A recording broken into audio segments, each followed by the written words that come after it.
What's going on, guys, in the works, and welcome to the Rogue Transmission, which is easily one of my favorite maps in this entire game, if not my favorite map. It's a tie between this and Zavod. I like both of these maps really well on both Rush and Conquest, and you're going to be seeing both of that in this particular video. But one of the things I like about this map is that I think it plays really well for all different types of playstyles. If you want to use Engineer, you're going to be successful. If you want to be Recon, you're really going to be successful, especially if you like to get up on towers, which annoys the crap out of a lot of us, but there are people out there that like to do it, so more power to them. I know we all probably find it pretty boring to just get up on top of a mountain and get like 4 kills in a 40-minute Conquest game, but who knows? Some people are out there seeking that 1,000-meter headshot. But today we're going to be talking about the M249 and specifically the LMGs and the support kit in general, because one of the things I like to do in Battlefield games is play very aggressive with the support kit. And typically a lot of people think about the support kit as being something that you hold down areas with. You know, you suppress people, you hold down a hallway with a bipod, a heavy machine gun with a lot of ammo. That's the support kit in the nutshell. But the cool thing about Battlefield 4 is they've given us more tools. You've got C4 now like you did in Battlefield 3, but you've also got the airburst weapons. You've got the mobile APS. So you look at that and you're like, well, that's a kind of a contradiction. They give us the mobile APS, which is typically something to hold down an area with, which if you're bipoded down and you're scared about getting naded out of your spot, the mobile APS actually comes in very useful.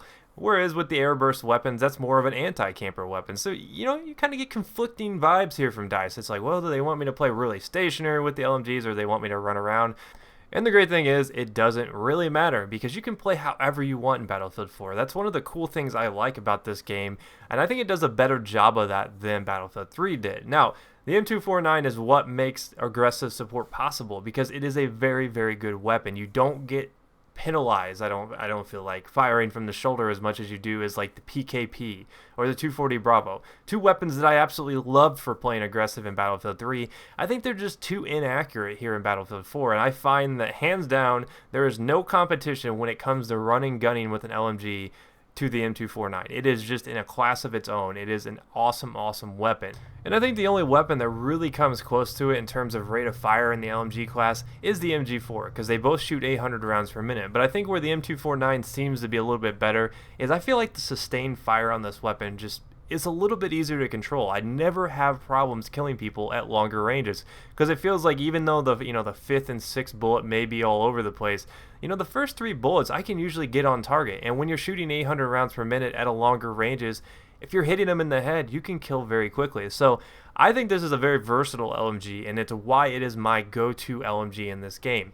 Which is kind of surprising because when I initially picked up Battlefield 4, I looked at all the different weapons. I was kind of analyzing which LMGs were going to be the good ones to go to, and I was like, well, 240 Bravo was probably my favorite in Battlefield 3. I'm sure it'll be the same here in Battlefield 4 because it was the higher damage, 650 round per minute weapon that killed freaking quick. I mean, that thing was a meat slicer in Battlefield 3, whereas in Battlefield 4 I am not a huge fan of the Bravo, at least as of this video.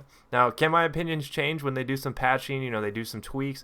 Absolutely, that happens all the time in video games now. We're always getting patches, we're always getting weapon balances, stuff like that. But as it stands right now, I don't think too many weapons in the support class can even come close to being as versatile as the M249 is. Now, I know some of you guys are probably asking, how do I get this weapon? I don't have the M249. Well, if you haven't played the single player, you're not going to have the M249 because it is actually one of those weapons that you have to beat the single player to unlock. You have to actually beat the last mission of the single player on 3 different times, so you make 3 different choices. I won't spoil the choices, but you have to do it 3 times and you'll unlock the M249, the P90, and I think the QBZ95. The assault rifle variant, not the carbine or carbine variant, whichever you prefer.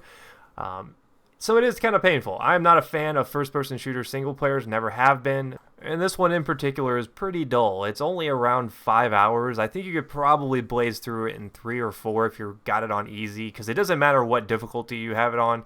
I would honestly recommend just put it on easy, just blaze through it, kill all the enemies, unlock your M249, and you'll never have to play it again. And I think that's probably what's holding a lot of people back from using this weapon. So that being said, it is definitely worth it, guys. I know it may be painful to play through it, but this is the best LMG in the game. If you want a nice blend of aggressive support that can also combo as a weapon that can just hold down areas, you want the M249, because I think that not only is it the best aggressive support weapon, it is the best LMG in the game. I don't think anything else comes really that close to it with the 800 rounds per minute. It does have a slow reload, only reloads, I think it's like 6.5 seconds to reload this thing, but then again, you also get 200 rounds by default, which is pretty freaking awesome. You don't even have to waste an attachment for the extended mags like you did in Battlefield 3's, which I think is a big deal, because right out of the gate, you've got that 200 round belt on your LMG, as opposed to like the 240 Bravo, which you only have the 100 round belt. So you do get an extra 100 rounds there, just, right as the naked weapon, as soon as you unlock it. That's a big deal to me. I mean, that's a sizable advantage, and I think it makes the 249 just a better overall weapon.